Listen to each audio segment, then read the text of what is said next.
আবেগে হুঁশ হারিয়ে ফেলো না, জোশ আনো, হুঁশ হারিয়ে নয়। আমরা বড় আবেগী, এই আবেগের জ্বালায় আজকে মুর্শিদাবাদের লোক যেখানে দেখছে সেখানে পিটছে। মুর্শিদাবাদের লোকে দেখার খোঁজ লাও একটু চারিদিকে, শুনছেন তো নাকি? অতএব একটু বুঝে বুঝে পা ফেলো। আল্লাহ রসুল বলছে কেউ পরিবর্তন হয়েছে চট করে বিশ্বাস করতে যেও না, আগে তাকে দেখো। পাহাড় সরে গেছে বিশ্বাস করো, কেউ পরিবর্তন হয়েছে বিশ্বাস চট করে করো না। আমি কারো নিন্দা করছি না, কিন্তু রাসূলুল্লাহর হাদিসটাকে মাথায় রাখা দরকার আছে না নাই? কেন আমাদেরকে দেখতে হবে? হঠাৎ করে একটা লোক এখানে ওখানে ওখানে ওখানে চারিদিকে ডাল দিয়ে ঘুরে হঠাৎ করে সে এসে বলল আমি মুসলমানদের দরদি, একটু আমাদের ভাবা দরকার আছে না নাই?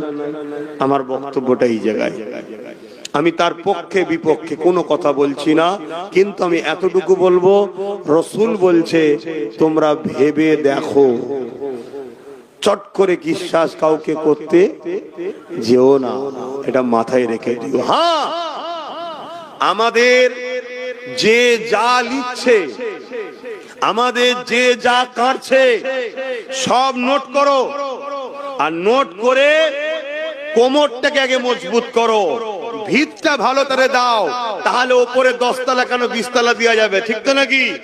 আগে কোমর ভিত মজবুত করো, করার পরে সব আবার ফিরিয়ে লিয়া যাবে। যাবে না? যাবে না। যে পাওয়ারে তুমি আমার মসজিদ নিলে, যে পাওয়ারে তুমি আমার ওয়াকফ লিচ্ছ, ওই পাওয়ার যদি আমরা দখল করতে পারি, আবার ওই মসজিদ মাদ্রাসা ওয়াকফকে ফিরানো যাবে না? যাবে না। তাহলে আগে সেই পাওয়ারটা তৈরি করো, সেই পাওয়ারটা তৈরি করার আগেই যদি হুড়োহুড়ি করতে যাও, তাহলে তো আমাকে সব সমেত তুলে ফেলে দেবে। সাহাবা হুজুররা মার খেয়েছিলেন জালিমদের বিরোধী করার জন্য, আজ আমরা মার খাচ্ছি জালিমদের পক্ষপাতিত্ব করার জন্য। সাহাবা হুজুররা মার খেয়েছিলেন এতিম গরিবদের বাঁচাবার জন্য, আজ আমরা মার খাচ্ছি এতিম গরিবদেরকে যারা লুটছে তাদের জন্য। সাহাবা হুজুররা মার খেয়েছিলেন এই জমিনে সন্ত্রাস মুক্ত করার জন্য, এই জমিনে নারীদের অধিকার দেওয়ার জন্য, এই গরিবদের অধিকার দেওয়ার জন্য। আজ আমরা মার খাচ্ছি যাদেরকে আমরা ক্ষমতায় আল্লাহ সেই জালিম অত্যাচারী নারী বিদ্বেষীদের হাত থেকে।